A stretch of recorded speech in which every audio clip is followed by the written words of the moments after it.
మన పాపములను మన్నించిన తండ్రి దేవునికి ఇద్దాం.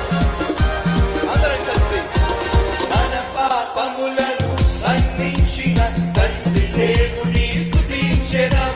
మన దోషములకై మరణించిన ప్రియకుమారుని కీర్తించెదం. మన పాపములను మన్నించిన తండ్రి దేవుని స్తుతించెదం.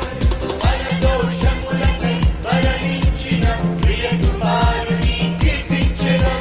మనకై విజ్ఞాపన చేయుచున్న ఆత్మదేవుని కొనియాడెదం.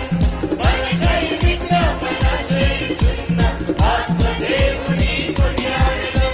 స్తుతించెదం, కీర్తించెదం, స్తుతిపాడెదం, కొనియాడెదం.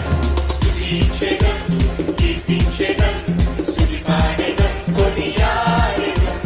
యేసునే స్తుతించెదం, పరిశుద్ధాత్మనే కీర్తించెదం. రారాజుని స్తుతిపాడెదం, త్రియేక దేవుని కొనియాడెదం.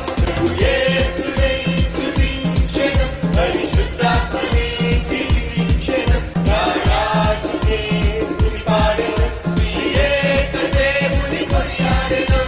స్తుతించెదం, కీర్తించెదం, స్తుతిపాడెదం, కొనియాడెదం. స్తుతించెదం, కీర్తించెదం, స్తుతిపాడెదం, కొనియాడెదం. గట్టిగా చప్పట్లు కొడుతూ ప్రభువుని మహిమపరుస్తారా?